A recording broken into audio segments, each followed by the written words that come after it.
ഒരാളിങ്ങനെ വരുന്നു, നമ്മുടെ അടുത്ത് വന്ന് നമസ്കാരം പറയുന്നു. എനിക്കൊന്നും മിണ്ടാൻ പറ്റില്ല, ഞാനിങ്ങനെ നിൽക്കുക. അതൊരു ഭയങ്കര ഒരു മൊമെൻ്റാണ്. പിന്നെ ചേച്ചിയുടെ കണ്ണിൽ എനിക്കത് കാണാം.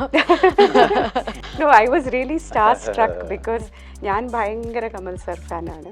ഈ തൊടുപുഴയിൽ തൊമ്മൻകുത്ത് എന്ന് പറഞ്ഞൊരു സ്ഥലത്ത് ലൂപ്പ് പോലും ഇല്ലാതെ ഈ കലങ്ങി കുത്തി മറിയുന്ന, ഇപ്പൊ നമുക്കറിയാലോ പുഴ കലങ്ങി അടിയൊഴുക്കുള്ള വെള്ളത്തിലാണ് അദ്ദേഹം ചാടി. ലൂപ്പ് പോലും ഇല്ല, ലൂപ്പൊക്കെ റെഡി ഉണ്ട്. അതെ, നമ്മൾ ലൂപ്പ് വെച്ചിരുന്നു, പക്ഷെ പുള്ളി പറഞ്ഞു വേണ്ട ഞാൻ തന്നെ ചെയ്യും. കുറച്ച് ശ്രീലങ്കൻ്റെ ഷോട്ട് മാത്രം എടുത്തിട്ട് നാട്ടിൽ ഷൂട്ട് ചെയ്താ എന്ന് വരെ ആലോചിച്ചു. പക്ഷെ അത് മമ്മൂക്കയാ പറഞ്ഞു, അല്ല നമ്മൾ ഈ സിനിമ ചെയ്യുകയാണെങ്കിൽ ശ്രീലങ്കയിൽ നിന്ന് തന്നെ ചെയ്യണമെന്ന് പറഞ്ഞ് ഒരു ഉറച്ച തീരുമാനം എടുക്കുകയും അവിടെ ഷൂട്ട് ചെയ്യാൻ വേണ്ടിയുള്ള എല്ലാ കാര്യങ്ങളും, കാരണം ഗവൺമെൻറ്റിൻ്റെ ആളുകളൊക്കെ ആയിട്ട് സംസാരിക്കുന്നു, എല്ലാ രാത്രിക്ക് സംസാരിക്കുന്നു ഒക്കെ, അതൊരു മമ്മൂക്ക എടുത്തു. ലാസ്റ്റ് മിനിറ്റിലായിരുന്നു, വളരെ പെട്ടെന്ന് ഓർഗനൈസ് ചെയ്തൊരു ഫംഗ്ഷനായിരുന്നു. അപ്പോൾ അതിൻ്റെതായിട്ടുള്ള ചില ചെറിയ ചെറിയ പ്രശ്നങ്ങൾ അവിടെ ഷോർട്ട് കമ്മിങ്സ് ഉണ്ടായിട്ടുണ്ടാവാം. അപ്പം അങ്ങനെ ആരും കരുതി കൂട്ടി അങ്ങനെ ചെയ്യും എന്ന് എനിക്ക് തോന്നുന്നില്ല. അപ്പം അങ്ങനെ ഒരു വളരെ അൺഫോർച്ചുനേറ്റ് ആയ ഒരു ഇൻസിഡൻ്റ് ആയിരുന്നു, both vase, like for both of them. അപ്പോൾ അതൊരു I think we should all move on. Major problem എന്താണെന്ന് വെച്ചാൽ ഫഹദ് ആ ടൈമിൽ വിക്രമിലും വർക്ക് ചെയ്യുന്നുണ്ട്, തെലുങ്കിൽ പുഷ്പയിലും വർക്ക് ചെയ്യുന്നുണ്ട്. ഇത് രണ്ടിൻ്റെ ഇടയ്ക്കാണ് പുള്ളി നമുക്ക് 12 ദിവസം തരുന്നത്. ഈ പ്രൊജക്റ്റിൻ്റെ ഒരു പ്രത്യേകത എന്ന് പറഞ്ഞു കഴിഞ്ഞാൽ എല്ലാവരും കാരണം ഞാൻ പറഞ്ഞില്ലേ, MT സാർ എന്ന ആ ഒരു 2 അക്ഷരത്തിൻ്റെ പുറകെ എല്ലാവരും ഒരുമിച്ച് അങ്ങ് നിൽക്കുകയാണ്. അപ്പം നമ്മൾ അതിൻ്റെ കൂടെ നിന്ന് കൊടുത്താൽ മതി. ഹാർവിയോറ, the exclusive collection of adenium plants. ഇനി നിങ്ങളുടെ വീടിന്റെ അകത്തളങ്ങളിൽ ഹാർവിയോറ അഡീനിയം പ്ലാന്റ്സ് പുഷ്പിച്ചു നിൽക്കും. വെബ്സൈറ്റ് വഴി ഓർഡർ ചെയ്ത് കഴിഞ്ഞാൽ ഇന്ത്യയിൽ എവിടെയും ഫ്രഷ് ആയി ഞങ്ങൾ അഡീനിയം പ്ലാന്റ് നിങ്ങളുടെ വീട്ടിൽ എത്തിച്ചു തരും. കൂടുതൽ വിവരങ്ങൾക്കായി ഹാർവിയോറ വെബ്സൈറ്റ് സന്ദർശിക്കുക.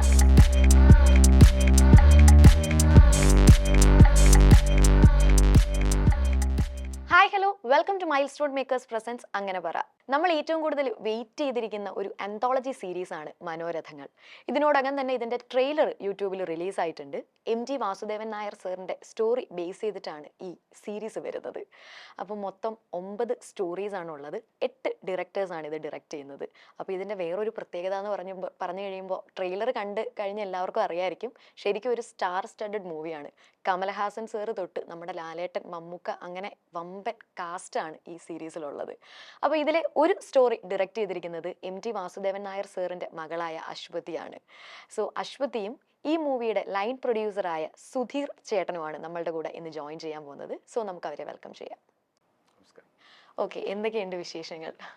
നല്ല വിശേഷം. നമ്മുടെ മനോരഥങ്ങളുടെ പ്രൊമോഷൻസ് നടന്നുകൊണ്ടിരിക്കുകയാണ് അല്ലേ?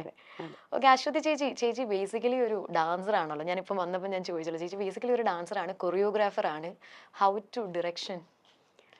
ക്വൈറ്റ് ബൈ ചാൻസ്, അങ്ങനെ പ്ലാൻ ചെയ്ത് സംഭവിച്ചതല്ല. ഡിറക്ഷൻ ഈ പ്രോജക്റ്റ് നമ്മൾ കൺസീവ് ചെയ്ത് ഇതിൻ്റെ പ്രൊഡക്ഷൻ നടന്നുകൊണ്ടിരിക്കുമ്പോൾ വിൽപ്പന എന്ന കഥ ചെയ്യാൻ എന്നെ ഏൽപ്പിക്കുകയായിരുന്നു. അത് വളരെ ഒരു പ്രത്യേക സാഹചര്യത്തിൽ അത് ചെയ്യേണ്ടി വന്നു എന്നുള്ളതാണ്, അല്ലാതെ ഞാൻ ബൈ ചോയ്സ് ഡിറക്ഷനിലേക്ക് വന്ന ആളല്ല. പക്ഷേ ആ സാഹചര്യത്തിൽ അത് എന്നെ ഏൽപ്പിച്ചു അവരത് ചെയ്യാൻ. So then I had to get into it, but I really enjoyed the process. ചേച്ചിക്ക് നേരത്തെ ഡിറക്ഷൻ എന്തെങ്കിലും, അതായത് ഡാൻസ് കൊറിയോഗ്രാഫീസ് ഒക്കെ ചെയ്യാറുണ്ട്, ഈ ഡിറക്ഷൻ ചെയ്തിട്ട് നേരത്തെ എന്തെങ്കിലും എക്സ്പീരിയൻസ് ഉണ്ടോ? ഇല്ല, this is my first film.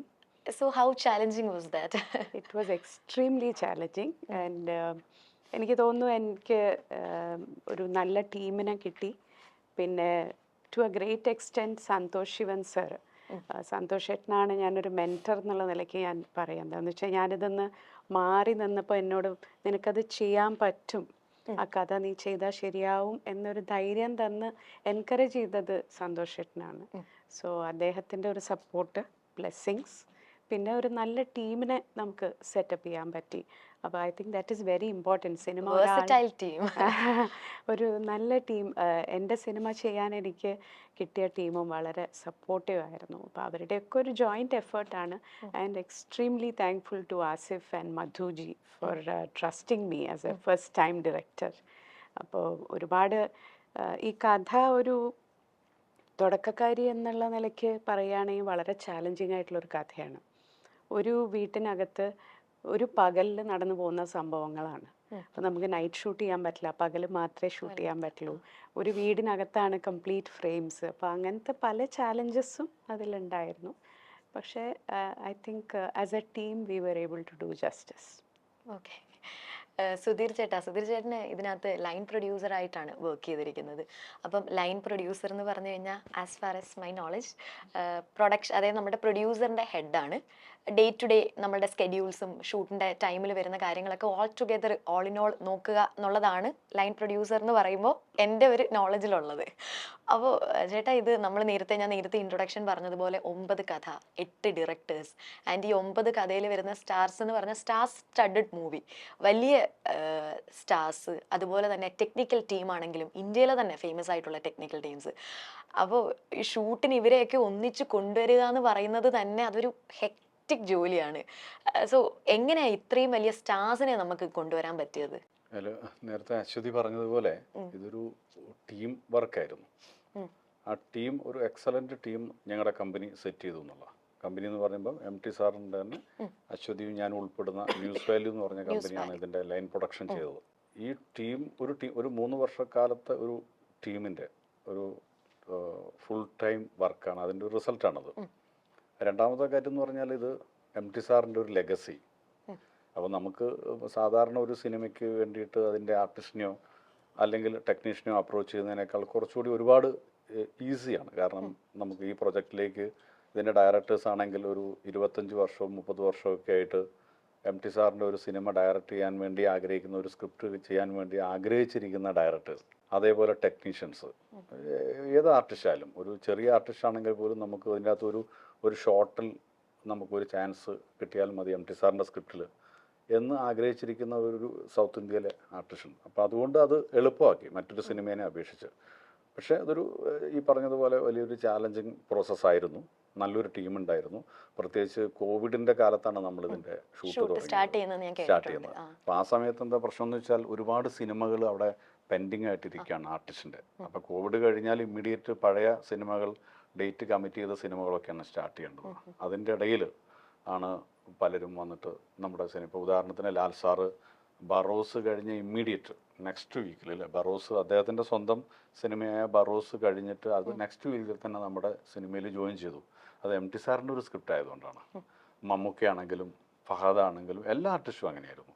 അപ്പോൾ അതുകൊണ്ട്, പക്ഷേ നമ്മൾ ഈ കൺവെൻഷണൽ ഒരു രീതിയിലല്ല നമ്മളിതിൻ്റെ ഈ ലൈൻ പ്രൊഡക്ഷൻ എന്ന് പറയുന്നത് തന്നെ. ഇവിടെ സാധാരണ എല്ലാം പരമാവധി പ്രൊഡക്ഷൻ കൺട്രോളറാണ്. പക്ഷെ നമ്മൾ അതിൻ്റെ മുമ്പേ വളരെ കൃത്യമായൊരു പ്രീ പ്ലാനിങ്ങും കൃത്യമായൊരു ഹോംവർക്കും ഉണ്ടായിരുന്നു. അതുകൊണ്ടാണ് ഒരു ടൈം പീരീഡിനുള്ളൂ. കാരണം നമ്മൾ ഈ OTT പ്ലാറ്റ്ഫോമിനൊക്കെ വേണ്ടി ചെയ്യുമ്പം ടൈം ലൈൻ ഒരു വലിയ ഇമ്പോർട്ടൻ്റ് ആണ്. അതേപോലെ ഇവരുടെ ക്രിയേറ്റീവായിട്ടുള്ള ഡിമാൻഡ്സ് എല്ലാം നമ്മൾ കൊടുക്കണം. ടെക്നിക്കൽ അവർ ആവശ്യപ്പെടുന്ന എല്ലാ സ്പെക്കും കൊടുക്കണം. പക്ഷേ നല്ലൊരു ടീം വർക്കിൽ അത് സാധ്യമായി എന്നുള്ളതാണ്. ഓക്കെ. അപ്പം ഞാൻ ഇൻ ബിറ്റ്വീൻ പറഞ്ഞപ്പോഴാണ് ഞാനൊരു കാര്യം ചോദിച്ചോട്ടെ. ഇത് തിയേറ്റർ റിലീസ് അല്ലാതെ OTTയിൽ റിലീസ് ചെയ്യാമെന്ന് തീരുമാനിച്ചത് എന്തുകൊണ്ടാണ്? കാരണം ഇത്രയും സ്റ്റാർ സ്റ്റാർട്ടഡ് മൂവി അല്ലേ? അല്ല, ഇത് ആക്ച്വലി 9 ചെറിയ സിനിമകളാണ്. ഇത് കൺസീവ് ചെയ്യുന്നത് തന്നെ OTTക്ക് വേണ്ടിയിട്ടാണ്. ഓക്കെ. ഇത് ഇൻസ്പിറേഷൻ എനിക്ക് കിട്ടിയത് വന്നിട്ട് രവീന്ദ്രനാഥ് ടാഗോർ സ്റ്റോറീസ് എന്ന് പറഞ്ഞിട്ട്, സ്റ്റോറീസ് ഓഫ് രവീന്ദ്രനാഥ് ടാഗോർ നെറ്റ്ഫ്ലിക്സിൽ വന്നിട്ടുണ്ടായിരുന്നു. കോവിഡിൻ്റെ തുടക്ക സമയത്താണ് അത് കാണുന്നത്. അപ്പോൾ അത് കണ്ടിട്ടാണ് നമുക്ക് തോന്നുന്നത് എന്തുകൊണ്ട് അച്ഛൻ്റെ കഥകൾ വെച്ച് നമുക്ക് ഇങ്ങനെ ഒരു സംഗതി ആലോചിച്ചുകൂടാ എന്ന് പറഞ്ഞിട്ടാണ് അതിൻ്റെ ഒരു ആലോചന. അപ്പം നാച്ചുറലി ആ ഷോർട്ട് ഡ്യൂറേഷനുള്ള കഥകളാവുമ്പോൾ it is more suited for the OTT or platform. പിന്നെ ഒരു ഗ്ലോബൽ ഓഡിയൻസിലേക്ക് അതിനെ എത്തിക്കുക എന്നും കൂടി അതിൻ്റെ പിന്നിലുള്ള ഒരു ഉദ്ദേശമുണ്ട്. അശ്വതി ചേച്ചിയോട് ചോദിക്കട്ടെ, അച്ഛൻ്റെ തിരക്കഥയിൽ ഒരു ആന്തോളജി സിനിമ, ആ ആശയം എപ്പോഴാണ് ചേച്ചിയെ സ്ട്രൈക്ക് ചെയ്തത്? ഇപ്പം നേരത്തെ പറഞ്ഞതുപോലെ ആ സീരീസ് കണ്ടപ്പോഴായിരുന്നോ? അതെ, അത് ടാഗോർ സ്റ്റോറീസ് കണ്ടപ്പോൾ അതിൻ്റെ ഒരു പ്രൊഡക്ഷൻ ഡിസൈൻ, അതിൻ്റെ ഒരു ക്വാളിറ്റി ഒക്കെ വളരെ നമ്മളെ ശരിക്കും പറഞ്ഞാൽ അതിശയിപ്പിച്ചു. വലിയൊരു സ്റ്റാർ കാസ്റ്റ് ഒന്നും ഇല്ലാതെ ചെയ്തതാണ് ബംഗാളിയിൽ. പക്ഷെ എന്നാൽ കൂടിയും അത് ഓരോ കഥയും 26 എണ്ണത്തെയാണ് അത് ചെയ്തിട്ടുള്ളത്. വളരെ മനോഹരമായിട്ട് ചെയ്തൊരു പ്രൊഡക്ഷൻ, നല്ല പ്രൊഡക്ഷൻ വാല്യൂസ് ഒക്കെ ഉള്ളൊരു സാധനം. അത് കണ്ടപ്പോഴാണ് നമുക്ക് തോന്നിയത് എന്തുകൊണ്ട് നമുക്കിങ്ങനെ ഒന്ന് ആലോചിച്ചുകൂടാ. കുറേ കാലമായിട്ട്, അതായത് OTTയിൽ ഇതുവരെയും അച്ഛൻ്റെ സ്ക്രീൻ പ്ലേസ് ഒന്നും വന്നിട്ടില്ല. അപ്പം അങ്ങനെയൊക്കെ ആലോചിച്ചപ്പോഴാണ് ദിസ് ഈസ് പോസിബിൾ എന്നുള്ളൊരു നമ്മളുടെ പല ഡിസ്കഷൻസിനും ഫ്രണ്ട്സൊക്കെ ആയിട്ട് ഡിസ്കസ് ചെയ്തപ്പോൾ വി കെയിം ടു നോ. അപ്പോൾ അങ്ങനെയാണ് ഇതിലേക്ക് വരുന്നത്, ഈ ഒരു ഐഡിയയിലേക്ക് വരുന്നത്. ചേച്ചി, നമ്മൾ ഫഹദ് ഫാസിൽ ലീഡ് റോളിൽ എത്തുന്ന മഹേഷ് നാരായണൻ ഡയറക്റ്റ് ചെയ്ത ആ ഷെർലോക്ക് എന്ന് പറയുന്ന ആ ഒരു ഷോർട്ട് സീരീസ് ഉണ്ടല്ലോ, അത് കാനഡയിൽ യുക്രൈൻ യുദ്ധം നടക്കുന്നതിൻ്റെ ഇടയ്ക്കാണ്, ആ ഒരു ടൈമിലാണ് അത് ഷൂട്ട് ചെയ്തത്. അപ്പോൾ നമ്മൾ ആ യുദ്ധത്തിൻ്റെ ആ ഒരു അത്രയും ഭീകരതയിൽ നിൽക്കുമ്പോൾ ഒരു ഷൂട്ട് കൊണ്ടുപോവുക എന്ന് പറയുമ്പോൾ അത് എത്രത്തോളം ചാലഞ്ചിങ് ആയിരുന്നു? ഭയങ്കര ചാലഞ്ചിങ് ആയിരുന്നു. അതായത് വാറ് തുടങ്ങുന്നതിൻ്റെ മുന്നേ ആണ് ശരിക്കും പറഞ്ഞാൽ നമ്മൾ പോകേണ്ടത്. പക്ഷേ നമ്മുടെ വിസ പ്രോസസ്സിങ് കുറച്ച് ഡിലേ ആയി ഇനീഷ്യലി. ആ ഡിലേയുടെ ഇടയ്ക്കാണ്, അപ്പോൾ നമുക്കിപ്പോൾ ഒരു അടുത്ത ആഴ്ച വിസ അടിച്ച് കിട്ടും എന്നുള്ള ഒരു അവസ്ഥയിൽ നിൽക്കുമ്പോഴാണ് പെട്ടെന്ന് വാർ തുടങ്ങുന്നത്. വാർ തുടങ്ങിയപ്പോഴേക്കും എന്തായി, കനേഡിയൻ എംബസി റെഫ്യൂജീസിന് വേണ്ടി ഓപ്പൺ ചെയ്തു, ബാക്കിയുള്ള വിസയൊക്കെ അവർ സ്ലോ ആക്കി പ്രോസസ്സിങ്.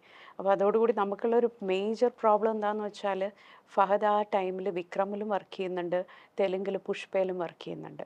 ഇത് രണ്ടിൻ്റെ ഇടയ്ക്കാണ് പുള്ളി നമുക്ക് 12 ദിവസം തരുന്നത്. അപ്പോൾ ഈ 12 ദിവസം ഇത് മാറിയപ്പോഴേക്കും എല്ലാം മൊത്തം ഷെഡ്യൂൾ ആകെ തെറ്റി. അപ്പോൾ നമുക്ക് ആകെ ടെൻഷനായി, ഭയങ്കര ഒരു ക്രൈസിസ് ആയിരുന്നു ശരിക്കും പറഞ്ഞാൽ. ആ സമയത്ത് ഇത് ചെയ്യാൻ പറ്റുമോ ഇല്ലയോ എന്നൊക്കെ ഒരു വല്ലാത്തൊരവസ്ഥയിലായിരുന്നു.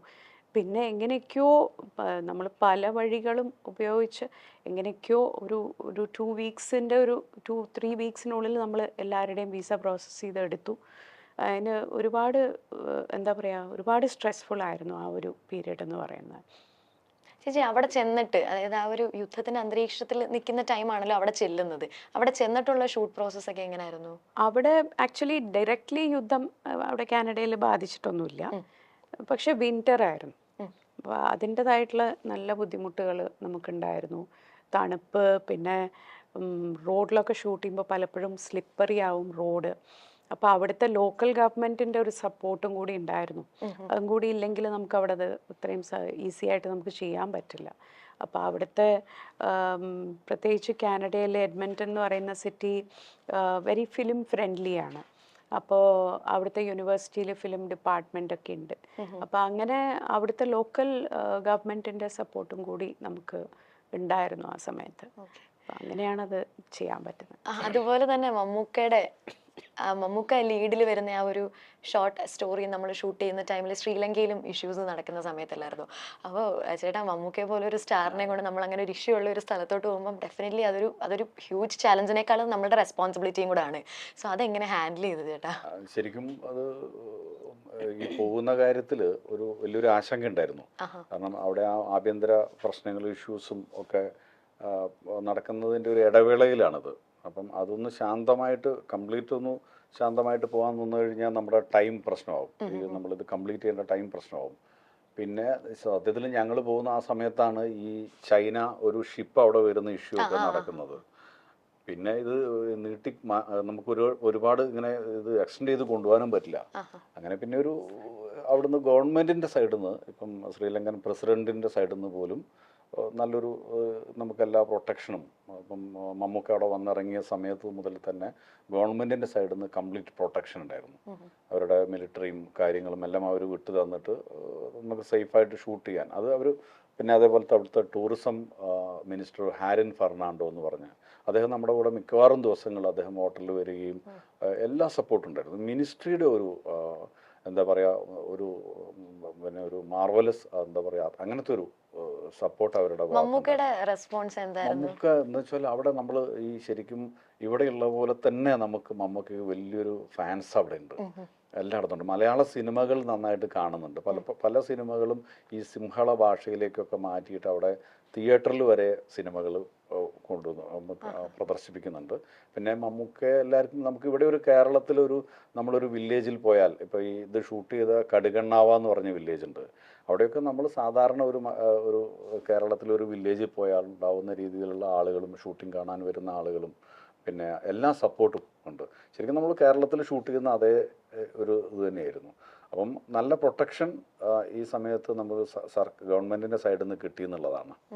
പിന്നെ മമ്മൂക്കയും വളരെ, പിന്നെ MT സാറിൻ്റെ ഒരു സ്ക്രിപ്റ്റ് ആകുമ്പം അതെനിക്കൊന്ന് അശ്വതി പറയും, അത് പിന്നെ മമ്മൂക്ക എത്രയോ കാലം അത് ചെയ്യണമെന്ന് ആഗ്രഹിച്ച ഒരു സ്ക്രിപ്റ്റാണ്. അപ്പം പിന്നെ MT സാറ് മമ്മൂസിനായിട്ട് മാത്രം മാറ്റി വെച്ചൊരു കഥയാണ്. അങ്ങനെയൊക്കെ അവർ തമ്മിലുള്ള ഒരു ആത്മബന്ധം ഉണ്ടല്ലോ, വല്ലാത്തൊരു ആത്മ. അപ്പോൾ അതുകൊണ്ടൊക്കെ തന്നെ എല്ലാവരും ഇതിൽ പിന്നെ ഈ പ്രൊജക്റ്റിൻ്റെ ഒരു പ്രത്യേകത എന്ന് പറഞ്ഞു കഴിഞ്ഞാൽ എല്ലാവരും കാരണം ഞാൻ പറഞ്ഞില്ലേ MT സാർ എന്ന ആ ഒരു 2 അക്ഷരത്തിൻ്റെ പുറകെ എല്ലാവരും ഒരുമിച്ചങ്ങ് നിൽക്കുകയാണ്. അപ്പോൾ നമ്മൾ അതിൻ്റെ കൂടെ നിന്ന് കൊടുത്താൽ മതി. അതിപ്പം മറ്റു രാജ്യത്താണെങ്കിലും നമുക്ക് എല്ലാ സപ്പോർട്ടും നേരത്തെ പറഞ്ഞ പോലെ കാനഡയിൽ നിന്നും ഇവിടുന്ന് ശ്രീലങ്കയിൽ നിന്നൊക്കെ നമുക്കത് കിട്ടിയിട്ടുണ്ട്. അതുകൊണ്ടൊക്കെയാണ് നമുക്കിതിങ്ങനെ ഭംഗിയായിട്ട് തീർക്കാൻ പറ്റിയത്. മനോരഥങ്ങൾ എന്നുള്ള ടൈറ്റില്, ആ ടൈറ്റിൽ പോലെ ഹ്യൂമൻ ഇമോഷൻസ് ആണോ സിനിമ കംപ്ലീറ്റ്ലി ഡിസ്കസ് ചെയ്യുന്നത്? അതെ, അച്ഛനാണ് പേരിട്ടത് മനോരഥങ്ങൾ എന്നുള്ളത്. അതായത് ഇംഗ്ലീഷിൽ അത് ട്രാൻസ്ലേറ്റ് ചെയ്യുമ്പോൾ മൈൻഡ്സ്കേപ്സ്. അപ്പോൾ ശരിക്കും പറഞ്ഞാൽ മൈൻഡ്സ്കേപ്സ്. അപ്പോൾ ശരിക്കും പറഞ്ഞാൽ മനുഷ്യൻ്റെ മനസ്സിൻ്റെ പല തലങ്ങളെ എക്സ്പ്ലോർ ചെയ്യുന്ന കഥകളാണത്. അപ്പോൾ അത് it can be in A social context, it can be in the environmental context, it can be in the family context. അപ്പോൾ പലതരത്തിലുള്ള മനുഷ്യൻ്റെ മനസ്സിൻ്റെ ഓരോ തലങ്ങളെയാണ് നമ്മൾ ഈ ഓരോ കഥയിലും കാണുന്നത്. അതുകൊണ്ടാണ് അങ്ങനെ ഒരു പേര് വന്നത്. ഓക്കെ. അശ്വതി ചേച്ചി ഈ സിനിമയിലെ ക്രിയേറ്റീവ് പ്രൊഡ്യൂസറായിട്ടും വർക്ക് ചെയ്തിട്ടുണ്ടായിരുന്നു. അപ്പോൾ ക്രിയേറ്റീവ് പ്രൊഡ്യൂസർ എന്നുള്ള രീതിയിൽ എന്തൊക്കെ പതിവിലും വ്യത്യസ്തമായി എന്തൊക്കെ ക്രിയേറ്റീവ് സൈഡിൽ പുതിയ എന്തെങ്കിലും കാര്യങ്ങൾ ചേച്ചി കൊണ്ടുവന്നിട്ടുണ്ടോ?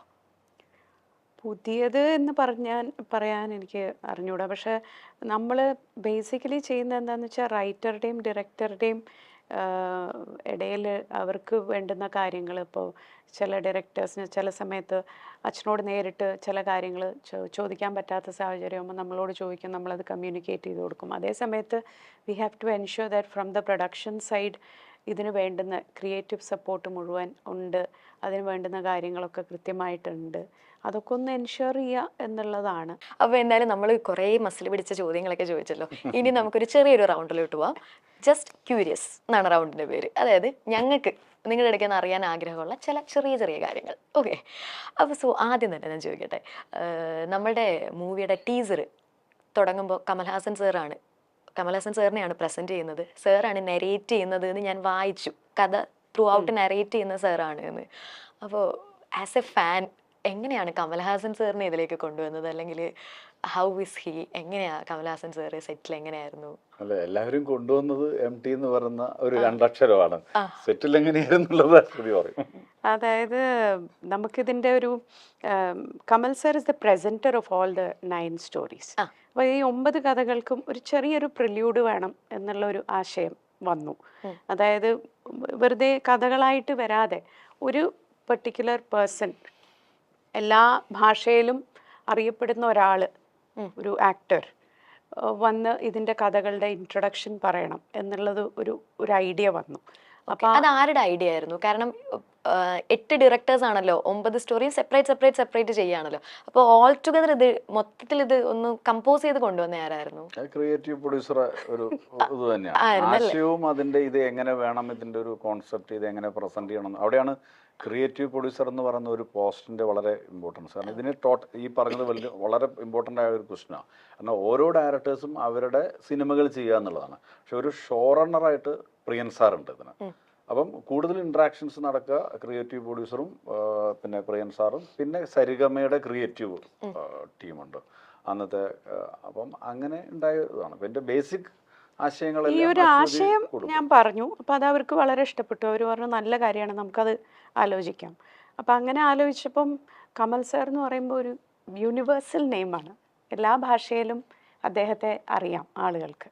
അപ്പോൾ ഈ സിനിമകൾ ഇനി മറ്റുള്ള ഭാഷയിൽ ഡബ് ചെയ്ത് പോയാൽ തന്നെയും അവിടെയും നമുക്ക് കമൽ സാറിൻ്റെ ഒരു ഇമേജ് എന്ന് പറയുന്നത് എല്ലാ ഭാഷയിലും അദ്ദേഹം അറിയപ്പെടുന്ന ഒരു ആർട്ടിസ്റ്റാണ്. അപ്പം അങ്ങനെ പിന്നെ അച്ഛനോട് ഒരുപാട് റെസ്പെക്റ്റ് ഉള്ള ആളാണ്. അദ്ദേഹത്തിൻ്റെ ഫസ്റ്റ് മേജർ, അതായത് മെയിൻ ഹീറോ ആയിട്ട് അഭിനയിക്കുന്നത് അച്ഛൻ്റെ സ്ക്രിപ്റ്റിലാണ്. അപ്പം അങ്ങനത്തെ ഒരു റിലേഷൻഷിപ്പ് അവിടെ ഉണ്ട്, അച്ഛനോടുള്ള റെസ്പെക്റ്റും കാര്യങ്ങളും. പിന്നെ എനിക്ക് പറഞ്ഞ പോലെ ഈ ഫാൻ ഗേൾ മൊമെൻറ്റ് എനിക്കും ഉണ്ടായി. ഞാനിതുവരെ പരിചയപ്പെടാത്ത ഒരു ആർട്ടിസ്റ്റാണ് കമൽ സാർ. ഞാൻ സെറ്റിൽ അദ്ദേഹത്തിൻ്റെ ഈ നരേഷൻ ഷൂട്ട് ചെയ്യാൻ പോയപ്പോൾ ആദ്യം 10-12 ബൗൺസേഴ്സ് ഇങ്ങനെ വന്നു. എൻ്റെ ഇടയ്ക്ക് സാറിനെ കാണുന്നില്ല. സാറിന് പിന്നെ കുറേ കഴിയുമ്പോൾ ഒരാളിങ്ങനെ വരുന്നു, നമ്മളടുത്ത് വന്ന് നമസ്കാരം പറയുന്നു. എനിക്കൊന്നും മിണ്ടാൻ പറ്റില്ല, ഞാനിങ്ങനെ നിൽക്കുക. അതൊരു ഭയങ്കര ഒരു മൊമെന്റ് ആണ്. പിന്നെ അദ്ദേഹം ചേച്ചിയുടെ കണ്ണിൽ എനിക്കത് കാണാം. No, I was really star struck because ഞാൻ ഭയങ്കര കമൽ സർ ഫാനാണ്. പിന്നെ ആദ്യത്തെ ഷോട്ട് കഴിഞ്ഞ് സൈഡിൽ വന്ന് മോണിറ്ററിൻ്റെ മുമ്പിൽ എൻ്റെ സൈഡിൽ നിന്നിട്ട് ഞാൻ പറഞ്ഞാൽ ശരിയായോ എന്ന് ചോദിച്ചു. എനിക്കൊന്നും പറയാൻ പറ്റില്ല. ഞാൻ ഇങ്ങനെ എന്നൊക്കെ പറഞ്ഞിങ്ങനെ, പക്ഷെ ഭയങ്കര ഒരു ഞാൻ ജീവിതത്തിൽ വിചാരിച്ചിട്ടില്ല ഞാൻ അദ്ദേഹത്തെ കാണുമെന്നോ അല്ലെങ്കിൽ ഞാൻ എഴുതി കൊടുത്ത ആ നെറേഷൻ്റെ ആ ഭാഗങ്ങൾ, ആ വരികൾ അദ്ദേഹം പറഞ്ഞ് കേൾക്കുമെന്നൊന്നും ഞാൻ ലൈഫിൽ വിചാരിച്ചിട്ടില്ല. But it happened. I am so grateful. അതൊരു ഭയങ്കര ഒരു ഭാഗ്യമായിട്ടാണ് ഞാൻ. അല്ല, ഏറ്റവും വലിയ എക്സാമ്പിൾ എന്ന് പറഞ്ഞാൽ ഇന്ന് പബ്ലിഷ് ചെയ്ത സ്റ്റാർ ആൻഡ് സ്റ്റൈലിൽ അശ്വതി കൊടുത്ത ഒരു ഫോട്ടോ, അശ്വതി എടുത്തു കൊടുത്തത് കമൽ സാറിന്റെ കൂടെ ഉള്ള ഫോട്ടോ കൊടുത്തത്. ഇത്രയും ഫോട്ടോ, ആയിരക്കണക്കിന് ഫോട്ടോ ഈ സിനിമയിൽ എല്ലാ ആർട്ടിസ്റ്റ് അപ്പം ഉണ്ടായി, ലൊക്കേഷൻ ഉണ്ടായിട്ടും കൂടുതൽ എടുത്തു കൊടുത്ത ഒരു ഫോട്ടോ കമൽ സാറിന്റെ കൂടെ ഉള്ള ഒരു ഫോട്ടോ ആണ്. ഓക്കെ. അതുപോലെ നമ്മൾ നേരത്തെ പറഞ്ഞല്ലോ സുധീർ ചേട്ടന്റെ എഴുത്തിനെ കുറിച്ച്. സുധീർ ചേട്ടന്റെ ഇൻസ്റ്റഗ്രാമിൽ മമ്മൂക്കെ വിഷ് ചെയ്ത് എഴുതി മനോഹരമായിട്ട് എഴുതിയിട്ട ഒരു പോസ്റ്റ് ഉണ്ട്. അതിനകത്ത് ഒരു സെന്റൻസ് ഞാനൊന്ന് വായിച്ചു കേൾപ്പിക്കാം. രത്നഖനി പോലെയാണ് മമ്മൂക്ക, ഇറങ്ങിയെത്താൻ വലിയ പാടാണ്, എത്തിയാൽ വാരിക്കോരി തരുന്നത് സ്നേഹത്തിന്റെയും കരുതലിന്റെയും രത്നങ്ങളാണ്. അപ്പോൾ ഇത് എഴുതാൻ ഉണ്ടായ ഒരു മൊമെന്റ് ഉണ്ടാവുമല്ലോ നമുക്ക്, അതായത് നമുക്കൊരു കണക്ഷൻ ഒരാളോട് ഡെവലപ്പ് ചെയ്യുന്ന ഒരു മൊമെന്റ് ഉണ്ടാവുമല്ലോ, ആ മൊമെന്റ് എന്തായിരുന്നു ചേട്ടാ? അത് ശരിക്കും പറഞ്ഞാൽ ഇപ്പോൾ ഇത് പറഞ്ഞപ്പോഴാണ് ഞാൻ എന്തുകൊണ്ടാണ് ഇപ്പോൾ അങ്ങനെ ചിന്തിക്കുന്നത്, എങ്ങനെയായിരിക്കും ഇത്. നമ്മളിപ്പോൾ ഒരു എഴുത്ത്, എൻ്റെയൊക്കെ ഒരു എഴുത്ത് എന്ന് പറഞ്ഞാൽ നമ്മളതൊരു പ്ലാൻഡ് എഴുത്തൊന്നുമല്ല. അപ്പം ഏതോ സമയത്തങ്ങ് എഴുതി പോകുന്നതാണ്. അപ്പോൾ ഇപ്പോൾ അത് ചോദിച്ചപ്പം സത്യത്തിൽ നമ്മൾ വളരെ കരുതൽ അല്ലെങ്കിൽ നമ്മളെ കെയർ ചെയ്യുന്ന ആളുകൾ ആദ്യമെല്ലാം നമ്മളെടുത്ത് കുറേ ചോദ്യങ്ങളൊക്കെ ആയിരിക്കും ചോദിക്കുക, വളരെ ഗൗരവത്തിലും. നമ്മൾ എത്രമാത്രം അതിൽ കോൺഫിഡൻ്റ് ആണ്, അല്ലെങ്കിൽ നമുക്ക് എത്രമാത്രം അതിൽ ആത്മവിശ്വാസം ഉണ്ട് എന്നുള്ള ചില ചോദ്യങ്ങളൊക്കെ ഉണ്ടാവും. അപ്പം ഞാൻ ഈ പ്രൊജക്റ്റുമായിട്ട് മമ്മൂക്കനെ കാണാൻ പോകുമ്പം, മമ്മൂക്കൊരു ഷൂട്ടിംഗ് സെറ്റിലാണ്, അവിടെ കാണാൻ പോകുമ്പം മമ്മൂക്ക ആദ്യം എൻ്റെ അടുത്ത് സത്യം പറഞ്ഞാൽ വളരെ റഫെന്ന് പറഞ്ഞാൽ ഞാൻ അതിൽ ഉദ്ദേശിക്കുന്നത്, എൻ്റെ അടുത്ത് കുറേ ചോദ്യങ്ങളാണ് ചോദിച്ചത്. നിങ്ങൾ എന്തിനാണ് ഇത് ചെയ്യുന്നത്, നിങ്ങൾക്കിത് കംപ്ലീറ്റ് ചെയ്യാൻ പറ്റുമോ, നിങ്ങൾ ഉദ്ദേശിച്ചതുപോലെ ഇത് അത്ര എളുപ്പമാണോ, അങ്ങനെ കുറേ ചോദ്യങ്ങളുണ്ട്. അപ്പോൾ ആ ചോദ്യങ്ങളൊക്കെ ഒരു കരുതലിൻ്റെ ഭാഗമായിട്ടുള്ള ചോദ്യം. അതായത് നമ്മളിതിലേക്ക് എടുത്ത് ചാടിയിട്ട് നാളെ ഞാനൊരു MT സാർ എൻ്റെ ഗുരുനാഥനാണ്, അല്ലെങ്കിൽ എനിക്ക് ഞാനൊരു സിനിമ സാറിന് വേണ്ടി ചെയ്യും, എൻ്റെ ഒരു ട്രിബ്യൂട്ടായിട്ട്. അപ്പോൾ അവർ തമ്മിലുള്ളൊരു ബന്ധം ഞാൻ പറയേണ്ട ആവശ്യമില്ലല്ലോ. അപ്പോൾ അതിൻ്റെ ഇടയിൽ നിങ്ങൾ എന്തിനാണ് ഇത്രയും വലിയൊരു പ്രൊജക്റ്റ് എടുത്ത് വെക്കുന്നത്, അതൊക്കെ വലിയ ഭാരിച്ചതാണ്.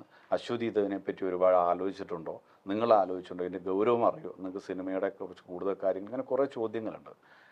പിന്നെ ഇത് നമ്മൾ കൃത്യമായിട്ട് ഇത് എന്തിനാണെന്നും ഇതെങ്ങനെയാണെന്നും ഒക്കെ പറഞ്ഞു കൊടുത്ത സമയത്ത് ശരി, സാറാണെങ്കിൽ ഞാൻ പറഞ്ഞല്ലോ ഒരു കടുകണ്ണാവ യാത്രക്കുറിപ്പ് എന്ന് പറഞ്ഞൊരു സ്ക്രിപ്റ്റ് MT സാറ് മമ്മൂസിന് വേണ്ടി മാത്രം എഴുതിയാണ്. മമ്മൂക്ക അഭിനയിച്ചാൽ മാത്രമേ ആ സ്ക്രിപ്റ്റ് ഷൂട്ട് ചെയ്യുള്ളൂ, അത് ആ സിനിമ ഉണ്ടാവുള്ളൂ. അങ്ങനെ പറഞ്ഞ് എല്ലാം മനസ്സിലാക്കിയിട്ടാണ്. അപ്പം മറ്റൊരു ആർട്ടിസ്റ്റിൻ്റെ അടുത്ത് പോകുമ്പോൾ നിങ്ങളിത് എപ്പോഴാണ് ചെയ്യുന്നത്, എങ്ങനെയാണ്, എവിടെയാണെന്നൊക്കെയാണ് ചോദിക്കുക. അതല്ല, ആദ്യം പരമാവധി പ്രതിരോധിച്ച് നിന്നു. പിന്നെ നമ്മളത് കൃത്യമായിട്ട് മമ്മൂക്ക മനസ്സിലാക്കിയിട്ടാണ് ശരി ഞാനും നിങ്ങളുടെ കൂടെ ഉണ്ട് എന്ന് മാത്രമല്ല, ഞാൻ നിങ്ങളുടെ ഒപ്പം ഉണ്ടാവും, ഇത് തുടങ്ങി അവസാനിക്കുന്നവരെ ആ ഒരു കെയർ എപ്പോഴും. അതിപ്പോൾ എപ്പോഴും അശ്വതിയോട് ഇതിൻ്റെ ഫോളോ അപ്പ്, ഇതിൻ്റെ കാര്യങ്ങളൊക്കെ വിളിച്ച് അന്വേഷിക്കും. എന്നെ കാണുമ്പോഴാണെങ്കിലും ഇതിനെക്കുറിച്ച് ചോദിക്കും ഓരോ സ്റ്റേജിലും. ഇപ്പോൾ മമ്മൂക്കയുടെ സിനിമ മാത്രമല്ല, മറ്റു സിനിമയെക്കുറിച്ചും മറ്റു സിനിമ ഷൂട്ട് ചെയ്തതിനെക്കുറിച്ചും അതെങ്ങനെ വന്നു, അതിൻ്റെ ഇതെന്താണെന്നും ഓരോ കാര്യങ്ങളും. അപ്പോൾ അതേപോലെ ശ്രീലങ്കയിൽ പോകുന്ന സമയത്ത് ഈ രഞ്ജിയേട്ടനാണ് അതിൻ്റെ ഡയറക്ടർ. അപ്പം അവിടെ എത്തിയ സമയത്ത് ഒരുപാട് ക്രൈസിസ് ഉണ്ട്, നമുക്ക് ഷൂട്ട് ചെയ്യാൻ പറ്റുമോ എന്നറിയില്ല. അപ്പം മമ്മൂക്ക എന്ത് ചെയ്യുന്നു വെച്ചാൽ, ആ സമയത്ത് മമ്മൂക്ക താമസിച്ച റൂമിലേക്ക് തന്നെ മിക്കവാറും ദിവസങ്ങളിൽ വൈകുന്നേരം, ഞാൻ വളരെ ടെൻഷനിലാണെന്ന് എനിക്കറിയാം, ഈ പറഞ്ഞ പോലെ അലിഷ പറഞ്ഞ കുട്ടി അവരൊക്കെ ഉണ്ട്, പക്ഷേ നമുക്ക് ഷൂട്ട് അവിടെ തുടങ്ങാൻ പറ്റുമെന്ന് ഞങ്ങൾ പറഞ്ഞില്ല, ആ ചൈനയുടെ ഷിപ്പൊക്കെ. പക്ഷേ അവിടെ എത്തിയ മമ്മൂക്ക പിന്നെ നമ്മുടെ മൊത്തം ഒരു എന്താ പറയുക, ഒരു ക്യാപ്റ്റൻഷിപ്പ്, അല്ലെങ്കിൽ ഞങ്ങളെ മൊത്തം പ്രൊട്ടക്റ്റ് ചെയ്യുന്ന, അതിനെ ഗൈഡ് ചെയ്യുന്ന, അല്ലെങ്കിൽ ഇത് എന്ത് ചെയ്യണം നമുക്കൊക്കെ ചില സ്ഥലത്തുണ്ടല്ലോ, അവിടെ നമുക്ക് വേറൊരു തരത്തിൽ ഒരു വലിയൊരു കരുതലും കെയറും ഒക്കെ തന്നിട്ട് നമ്മൾ അത്ഭുതപ്പെടുത്തി. ചിലപ്പോൾ ഷൂട്ട് നടക്കുക, നമ്മളവിടെ ചെയ്യാതെ തിരിച്ച് നാട്ടിലേക്ക് കുറച്ച് ശ്രീലങ്കേൻ്റെ ഷോട്ട് മാത്രം എടുത്തിട്ട് നാട്ടിൽ ഷൂട്ട് ചെയ്താൽ എന്ന് വരെ ആലോചിച്ചു. പക്ഷേ അത് മമ്മൂക്കയാണ് പറഞ്ഞു, അല്ല നമ്മൾ ഈ സിനിമ ചെയ്യുകയാണെങ്കിൽ ശ്രീലങ്കയിൽ നിന്ന് തന്നെ ചെയ്യണമെന്ന് പറഞ്ഞ് ഒരു ഉറച്ച തീരുമാനം എടുക്കുകയും അവിടെ ഷൂട്ട് ചെയ്യാൻ വേണ്ടിയുള്ള എല്ലാ കാര്യങ്ങളും, കാരണം ഗവൺമെൻറ്റിൻ്റെ ആളുകളൊക്കെ ആയിട്ട് സംസാരിക്കുന്നു, എല്ലാ രാത്രിക്ക് സംസാരിക്കുന്നു ഒക്കെ, അതൊരു മമ്മൂക്ക എടുത്ത് അവിടെയാണ് നമ്മൾ ആ ഒരു മൊമെൻറ്റിൽ എല്ലാം കഴിഞ്ഞിട്ട് ഷൂട്ട് കഴിഞ്ഞ് എല്ലാം തീർന്ന് എല്ലാം ഫിനിഷായി എന്ന് മനസ്സിലാക്കി അദ്ദേഹം യാത്രയാകുന്ന ഒരു മൊമെൻറ്റിൽ എയർപോർട്ടിൽ എടുത്ത് അവിടെ വെച്ച് എൻ്റെ ഓപ്പോസിറ്റ് ഇരിക്കുന്ന സമയത്ത് ഞാൻ ഫോണിൽ എഴുതി പോസ്റ്റ് ചെയ്തൊരു സംഭവം. അത് അങ്ങനെ വേറെ ഒന്നുമില്ല, എനിക്ക് പകരം കൊടുക്കാൻ ഒന്നുമില്ല, ഇങ്ങനെ കുറച്ച് അക്ഷരങ്ങളും വാക്കുകളും അല്ലേ, അത് ആയിരുന്നു അത്. ഓക്കെ, അപ്പോൾ നമ്മൾ ഇന്റർവ്യൂ വൈൻഡപ്പ് ചെയ്യാണ്. അപ്പോൾ അതിനു മുമ്പ് ചേച്ചി, നമ്മുടെ മനോരഥത്തിൻ്റെ ട്രെയിലർ ലോഞ്ചിൻ്റെ സമയത്തൊരു വലിയൊരു ഇഷ്യൂ ഉണ്ടായി, രമേശ് നാരായണൻ ആസിഫ് അലി ഇഷ്യൂ. അപ്പോൾ ആ ഇഷ്യൂ ഉണ്ടായി കഴിഞ്ഞ് നമ്മളെല്ലാവരും ആസിഫ് അലിക്ക് സപ്പോർട്ട് എക്സ്റ്റെൻഡ് ചെയ്ത് കൂടെ നിന്നു. പക്ഷെ ഒരു പ്രശ്നത്തിൻ്റെ അപ്പുറത്തെ സൈഡ്, അല്ലെങ്കിൽ അപ്പുറത്ത് നിൽക്കുന്ന ആളുടെ വശവും കൂടെ നമ്മൾ കേൾക്കണമല്ലോ. അപ്പോൾ അപ്പുറത്ത് നിൽക്കുന്ന ആളുടെ വശത്ത് നിന്ന് വന്നത് കുറച്ച് തെറ്റിദ്ധാരണകൾ ഉണ്ടായി, ഒരു കൺഫ്യൂഷൻ ഉണ്ടായി ആ സമയത്ത് എന്നാണ് പറഞ്ഞത്. അങ്ങനെ തെറ്റിദ്ധാരണകൾ ഉണ്ടാവാൻ വേണ്ടി ഒരു സാഹചര്യം അവിടെ ഉണ്ടായിരുന്നോ? അതായത് it's A very unfortunate incident. ഇപ്പം എന്നെ സംബന്ധിച്ചിടത്തോളം വീണ്ടും ഞാൻ അതിലേക്ക് ഒട്ടും പോകാൻ ആഗ്രഹിക്കുന്നില്ല. പക്ഷേ അവിടെ കൺഫ്യൂഷൻ എന്ന് പറയുന്നത് ഒന്ന്, ഈ ഇവൻറ്റ് ഓർഗനൈസ് ചെയ്തത് സരിഗമയുടെ ടീമായിരുന്നു. അപ്പം നമുക്കൊരു ഗസ്റ്റ് ലിസ്റ്റ് കൊടുക്കാനല്ലേ നമ്മളോട് ആവശ്യപ്പെട്ടത്, നമ്മൾ ഗസ്റ്റ് ലിസ്റ്റ് കൊടുത്തു. പക്ഷെ അതിൽ പല കാര്യങ്ങളിലും അവർ ഒരു ലാസ്റ്റ് മിനിറ്റ് ഇടപെടൽ ഉണ്ടായതുകൊണ്ട് അവർ ലാസ്റ്റ് മിനിറ്റിലായിരുന്നു, വളരെ പെട്ടെന്ന് ഓർഗനൈസ് ചെയ്തൊരു ഫംഗ്ഷനായിരുന്നു. അപ്പോൾ അതിൻ്റെതായിട്ടുള്ള ചെറിയ പ്രശ്നങ്ങൾ അവിടെ ഷോർട്ട് കമ്മിങ്സ് ഉണ്ടായിട്ടുണ്ടാവാം. അപ്പം അങ്ങനെ ആരും കരുതി കൂട്ടി അങ്ങനെ ചെയ്യും എന്ന് എനിക്ക് തോന്നുന്നില്ല. അപ്പം അങ്ങനെ ഒരു വളരെ അൺഫോർച്ചുനേറ്റ് ആയൊരു ഇൻസിഡൻ്റ് ആയിരുന്നു, both vase, like for both of them. അപ്പം അതൊരു I think we should all move on. അങ്ങനെ ഇനി ആർക്കും അങ്ങനെ ഒരു അനുഭവം ഉണ്ടാവാതിരിക്കട്ടെ. ഓക്കെ, അപ്പോൾ ചേച്ചി ഞാൻ അതിനിടയിൽ സോറി, പിന്നെ പറഞ്ഞോളൂ. നമ്മൾ മമ്മൂക്കയെ കുറിച്ച് പറഞ്ഞപ്പം തന്നെ പിന്നെ ഈ ഓളവും തീരത്തിൽ ലാൽ സാർ എടുത്തൊരു എഫേർട്ട് നമുക്ക് പറയാതിരിക്കാൻ പറ്റില്ല കേട്ടോ. കാര്യം ഡ്യൂപ്പ് പോലും ഈ ബാറോസ് എന്ന് പറഞ്ഞ സിനിമ കഴിഞ്ഞിട്ട് എത്രയോ സിനിമ പെൻഡിങ് നിൽക്കുമ്പം ഒരാഴ്ചക്കുള്ളിലാണ് ലാൽ സാറ് പിന്നെ ഓളവും തീരവും ചെയ്യാൻ വരുന്നത്. ഈ തൊടുപുഴയിൽ തൊമ്മൻകുത്ത് എന്ന് പറഞ്ഞൊരു സ്ഥലത്ത് ലൂപ്പ് പോലും ഇല്ലാതെ ഈ കലങ്ങി കുത്തി മറിയുന്ന, ഇപ്പൊ നമുക്കറിയാലോ പുഴ കലങ്ങി അടിയൊഴുക്കുള്ള വെള്ളത്തിലാണ് അദ്ദേഹം ചാടി, ലൂപ്പ് പോലും ഇല്ല, ലൂപ്പൊക്കെ റെഡിയുണ്ട്. അതെ, നമ്മൾ ലൂപ്പ് വെച്ചിരുന്നു, പക്ഷെ പുള്ളി പറഞ്ഞു വേണ്ട ഞാൻ തന്നെ ചെയ്യും. അത്രയും ആ ഒരു പെർഫെക്ഷന് വേണ്ടിയിട്ട് ഈ സിനിമയ്ക്ക് വേണ്ടിയിട്ട് എടുത്ത ഓരോ ആളുകളും അതിൽ ലാൽ സാറ് എടുത്തു പറയേണ്ടതാണ്. അത് നമ്മൾ ശ്രീലങ്കയിൽ അത് നടക്കുന്ന പോലെ തന്നെ ശ്രീലങ്കയിലെന്നുള്ളൂ ഈ ഓളവും ദൂരവും ആ സമയത്ത് ചെയ്തെടുക്കുക. ഈ നമ്മൾ ആദ്യം ലൊക്കേഷൻ പോയി കാണുമ്പോൾ ഉള്ള തെളിഞ്ഞ പുഴയായിരുന്നില്ല, ഷൂട്ട് ചെയ്യുമ്പോഴുള്ള കുത്തി മറിഞ്ഞ് കലങ്ങി മഴ, ഭയങ്കര മഴയും, ഷൂട്ട് മാറ്റി വെക്കേണ്ട പെരുമഴ, കുത്തിയൊലിക്കുന്ന പുഴ. അപ്പോൾ അവിടെ ഇത് ചെയ്യാൻ ലാൽ സാർ എടുത്ത ഒരു എഫേർട്ടിനെ നമ്മൾ അങ്ങേയറ്റം എന്താ പറയുക മാനിക്കുകയാണ്. അതേപോലെ പലരും, ഇപ്പം ഇന്ദ്രജിത്ത് വന്നത് ഒരു വലിയൊരു വെബ് സീരീസ് നടക്കുന്നതിൻ്റെ ഇടയിലാണ് അദ്ദേഹം അത് ബ്രേക്ക് ചെയ്തിട്ട് തെലുങ്കിൽ അതിൻ്റെ ടൈം ചോദിച്ചു വാങ്ങിച്ചിട്ട്, ഞാൻ എം ടി സാറിൻ്റെ ഇപ്പം സുകുമാരൻ സാറൊക്കെ ആയിട്ടുള്ള ബന്ധമുണ്ട് എം ടി സാറിന്. അപ്പോൾ അതിൽ ഞാൻ വരും, നിങ്ങൾ ഡേറ്റ് ഫിക്സ് ചെയ്തു, ഞാൻ ആ ഡേറ്റിൽ അവിടെ എത്തിയിരിക്കുന്നു പറഞ്ഞ് വരുന്ന ഇന്ദ്രനെ നമ്മൾ അപർണ തമിഴിൽ ചെയ്യുന്ന സമയമായിരുന്നു. അപ്പോൾ അപർണ അതേപോലെ സമയം തമിഴ് സിനിമയുടെ ഇടയ്ക്ക് ടൈം ഉണ്ടാക്കിയിട്ടാണ് നമുക്ക് വേണ്ടി വന്ന് ചെയ്യുന്നത്. ഫഹദ് കാനഡയിൽ പോയത് ഒക്കെ ഇന്നലത്തെ പറഞ്ഞല്ലോ. അങ്ങനെ ഓരോ ആർട്ടിസ്റ്റും അതിൻ്റെ അകത്ത് നമുക്ക് എടുത്തു പറയേണ്ടത്. അത് എല്ലാം ഞാൻ പറഞ്ഞില്ല, സാറിൻ്റെ ആ ഒരു രണ്ടക്ഷരത്തിൻ്റെ ആ ലെഗസിയുടെ പുറത്ത് വരുന്നതാണ്. പക്ഷെ അതിലെല്ലാവരും എടുത്തൊരു എഫേർട്ട് കൊണ്ടാണ് ഇത് സാധ്യമായത്. അപ്പോൾ ഇതായിരുന്നു ഞങ്ങളുടെ ജസ്റ്റ് ക്യൂരിയസ് റൗണ്ട്. കുറച്ച് കാര്യങ്ങൾ ഞങ്ങൾക്ക് അറിയാൻ ആഗ്രഹം ഉണ്ടായിരുന്നത്. So thank you so much. അപ്പോൾ C5 5 ഭാഷകളിലായി August 15 റിലീസാവുകയാണ് മനോരഥങ്ങൾ. അപ്പോൾ എന്താണ് ഓഡിയൻസിനോട് പറയാനുള്ളത്? എല്ലാവരും കാണണം, അത് മാത്രമേ പറയാനുള്ളൂ. കാണുക, ആസ്വദിക്കുക. ഇത് 1-2 ആളുകളുടെ അല്ല, 10,000-2000 പേരുടെ എഫേർട്ടാണ്. അപ്പോൾ അത് ഇത്രയും വലിയ, എനിക്ക് തോന്നുന്നു ഇന്ത്യൻ സിനിമയിൽ തന്നെ ഇത്രയും ബ്രഹ്മാണ്ഡമായ ഒരു സ്റ്റാർ കാസ്റ്റിനെ വെച്ചുകൊണ്ട് ഒരു ആന്തോളജി സീരീസ് ഇല്ല. അത് അത് നമുക്ക് ആദ്യമാണ്. It is a first time, it is historical. മലയാളത്തിന്റെ അഭിമാനമാണ്. മലയാളത്തിൻ്റെ സിനിമാ ചരിത്രത്തിൽ മാത്രമല്ല, ഇന്ത്യൻ സിനിമയുടെ ചരിത്രത്തിൽ തന്നെ ഒരു വലിയ സംഭവമാണ്. അപ്പോൾ അത് എല്ലാവരും ഏറ്റെടുക്കുക. നമ്മളുടെയൊക്കെ എഫേർട്ട്, നമ്മളുടെയൊക്കെ പ്രാർത്ഥന, ഇത്രയും ആർട്ടിസ്റ്റിൻ്റെയും ടെക്നീഷ്യൻസിൻ്റെയൊക്കെ ഒരു എഫേർട്ട്, അപ്പോൾ അതിനെയൊക്കെ മാനിച്ചുകൊണ്ട് എല്ലാവരും കാണണം. അത് മാത്രമാണ് ഞങ്ങളുടെ അഭ്യർത്ഥന. So thank you so much. Interview എങ്ങനെ ഉണ്ടായിരുന്നു? നൈസ്, വെരി നല്ല nice, interview. Thank you. Thank you.